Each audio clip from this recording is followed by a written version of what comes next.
মাইলস্টোনের এই ভবন থেকে শিশুরা শেষ বিদায় নেয়। ফাইটার প্লেনটি সরাসরি এই দিক থেকে আসে এবং হায়দার আলী ভবনকে মিশিয়ে শেষ করে দেয়। শিশুরা কখনই জানতো না এটি তাদের শেষ দিন। শুরু হওয়া সোনালী সকাল পরিণত হয়েছিল এক ঝলসানো দুপুরে। মাত্র কয়েক মিনিটের ব্যবধানে ফাইটার F7 বিজিআই নিয়ে আসে মাইলস্টোনে এক বিশাল শোকের বন্যা। আমি পুড়ে যাওয়া হায়দার আলী ভবনটির ভিতরে সরাসরি প্রবেশ করি। খুঁজে পেয়েছিলাম সেখানে শিশুদের রেখে যাওয়া সুস্পষ্ট কিছু অস্তিত্ব।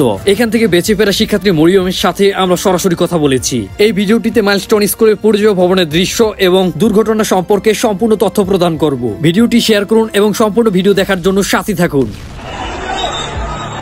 বন্ধুরা, এখন আমি দাঁড়িয়ে আছি ভবনটির একেবারে পিছন দিকে। এইখান থেকে মাত্র কয়েক কিলোমিটার দূরে শাহজালাল বিমানবন্দর থেকে পাইলট তকির F7 বিজিআই প্রশিক্ষণ বিমানটি নিয়ে প্রথমবার সে আকাশে একাই ওড়েন। বিমানটি উড্ডয়নের সময় ছিল একটা 6 মিনিট। সিসিটিভির ফুটেজ অনুযায়ী বিমানটি একটা 12 মিনিটে মাটিতে আছড়ে পড়েন। চলুন আমরা মাইলস্টোন স্কুলের ভিতরে প্রবেশ করি। বন্ধুরা, চাল থেকে লাফ দিয়ে আমি নিচে নেমেছি। এখানে দেখুন, এই হচ্ছে ভবনটির পিছন দিক। বিমানটি সামনের দিক থেকে আঘাত করে এবং দেখতেই পাচ্ছেন পিছন দিক দিয়ে একেবারে দেওয়াল ভেঙে বেরিয়ে আসে। একবার ভাবুন কতটা শক্তি প্রয়োগ হলে দুইটি দেওয়াল ভেঙে বিমানটি এই পাশ দিয়ে বেরিয়ে আসতে পারে। আমি এখন মাইলস্টোন স্কুলের একেবারে নিচে রয়েছি। আজ এখানে সব ধরনের প্রবেশের জন্য কর্তৃপক্ষ নিরুৎসাহিত করেছেন, কিন্তু আমি ভিতরে ঢোকার এবং ভিডিও ধারণের উপায় খুঁজে পাই। ক্যামেরা একটু এদিকে দেখাও। এখানে দেখুন, দেখতে পাচ্ছেন বিমানের ভিতরে যেই জ্বালানিগুলো ছিল, দেখুন সেগুলো এখনো জলের সাথেই সুস্পষ্ট ভাসছে। কি বলবো, এই স্থানটিতে সম্পূর্ণ জ্বালানির গন্ধে ছেয়ে আছে। আমি সেখান থেকে বেরিয়ে মাইলস্টোন স্কুলে দুর্ঘটনার সেই মূল স্থানের দিকে যাত্রা শুরু করলাম। স্থানটিতে তদন্ত শেষ না হওয়া পর্যন্ত যে কেউ প্রবেশ না করতে পারে, তাই সম্পূর্ণ জায়গাটি আটকে দেওয়া হচ্ছে। সত্যি বন্ধুরা, এখানকার এই হৃদয় বিদারক দৃশ্য দেখে কি বলবো, আমার শরীর শীতল হয়ে পড়েছে। বিমানটি সোজা এদিক থেকে আসে এবং দেওয়ালটি ভেঙে অপর পাশ দিয়ে বেরিয়ে যায়। এই রাস্তাটি হচ্ছে ভবনের একমাত্র প্রবেশ পথ। বিমানটি আশ্রয় পড়ার সাথে সাথে বাঁদিকে সবচেয়ে বেশি আগুন ছড়িয়ে পড়ে এবং ভিতরে থাকা শিশুরা বেরিয়ে আসার জন্য ছোটাছুটি করে, কিন্তু তাদের নিচে বেরিয়ে আসার জন্য কোনো উপায় ছিল না, কেননা বেরিয়ে আসার প্রবেশ পথে জ্বলছিল হাজার হাজার ডিগ্রি তাপমাত্রার আগুন। স্কুলে থাকা ফায়ার সিস্টেমও এই চরম অগ্নি দমনে উপযুক্ত নয়, কেননা ভিন্ন জ্বালানির তুলনায় ফাইটার বিমানে ব্যবহৃত জ্বালানির প্রভাব অনেক বেশি। চলুন আমরা ভবনটির ভিতরে প্রবেশ করি।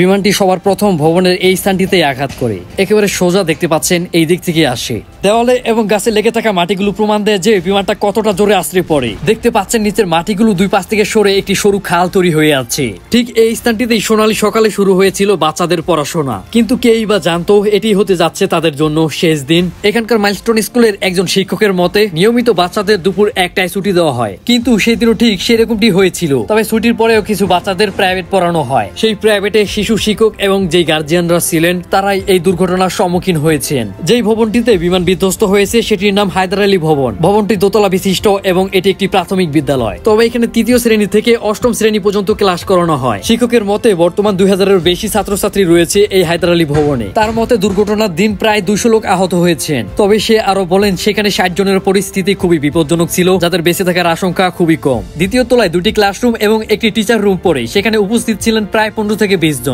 উপরের গ্রিল ভেঙে সেনাবাহিনী তাদের আহত অবস্থায় বের করে আনতে সক্ষম হয়। বন্ধুরা, বর্তমান নিহতর সংখ্যা নিয়ে স্বাস্থ্য অধিদপ্তর ও ISPR এর 2 রকম তথ্য রয়েছে। তবে ISPI প্রকাশ করেছে এই পর্যন্ত মোট 32 জন প্রাণ হারিয়েছে।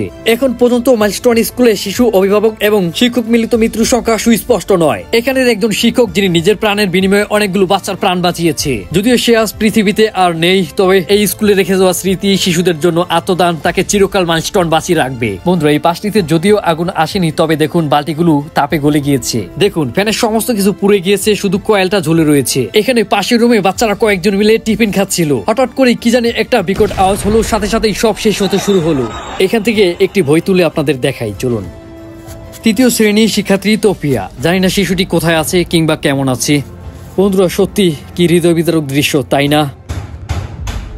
জাতীয় সঙ্গীত এবং শপথ পাঠের মাধ্যমে শুরু হতো শিশুদের সোনালী সকাল। হয়তোবা যারা বেঁচে ফিরেছে তারা আর কখনই খুঁজে পাবে না তাদের সহপাঠীদের। 3য় শ্রেণীর শিক্ষার্থী আরিস তার সব থেকে কাছের বন্ধুকে হারিয়েছে। আমি সান্ত্বনা দিছি, আম্মু তুমি তাদের জন্য দোয়া করবা, ভয় পাইও না, তোমার বন্ধুরা মারা গেছে, তুমি তাদের জন্য দোয়া করবা।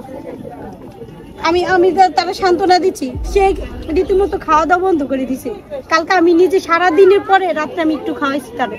3য় শ্রেণীর মরিয়ম কয়েক মিনিট আগে ক্লাস থেকে বেরিয়ে আসে। ভাগ্যক্রমে সে এবং তার বন্ধু জায়রা বেঁচে যায়, কিন্তু মরিয়মের মা জানান জায়রার মা বিমানটি যেখানে বিধ্বস্ত হয় সেখানে সম্ভবত দাঁড়িয়েছিলেন। দুর্ঘটনায় 3য় দিন হয়ে গেল, জায়রার মার এখনো কোনো খোঁজ মিলেনি। অন্যদিকে মরিয়ম তার অনেক বন্ধুদের হারিয়ে ভেঙে পড়েছে। বন্ধুরা, অনিশ্চয়তায় এখানে অনেক মানুষ রয়েছে যাদের কোনো খোঁজ এখন পর্যন্ত মিলেনি। দোলনায় বসে থাকা এক এক আহত শিক্ষার্থী জানান, 5 মিনিট আগে পরে ঘটনাটি ঘটলে হয়তোবা তার শরীর আগুনে পুড়ে যেত না। ঠিক এই স্থানটিতেই পড়েছিল একটি ছেলে, যাকে শেষ মুহূর্তে তার বন্ধু এসে ধরে। বন্ধুরা, এই মর্মান্তিক ঘটনার জন্য একমাত্র দায়ী মাইলস্টোন স্কুল এবং বিমান বাহিনী। এই স্কুলটি এখানে প্রতিষ্ঠার সময় বারণ করা হয়েছিল, কেননা মাইলস্টোন স্কুল থেকে মাত্র কয়েক কিলোমিটার দূরেই শাহজালাল বিমানবন্দর অবস্থিত এবং প্রতি 5 মিনিট পর পর প্রতিষ্ঠানের উপর দিয়ে বিমান যাওয়া আসা করে। সুতরাং স্কুলটি ঝুঁকিপূর্ণ জায়গায় তৈরি করা হয়েছে। তাছাড়া কখনো একটি প্রশিক্ষণ বিমান ঢাকার মতো জনবলপূর্ণ স্থানের আকাশ দিয়ে উঠতে পারে না। মাইলস্টোন মাঠে পড়ে থাকা শিশুদের চামড়া এবং রক্তের গন্ধ ইঙ্গিত দেয় যে পৃথিবীতে কোনো কিছুই চিরস্থায়ী নয়। ভিডিওটি অবশ্যই শেয়ার করতে ভুলবেন না। এতক্ষণ Uttara Diabari milestone school and college থেকে সাথেই ছিলাম নট ব্লগ।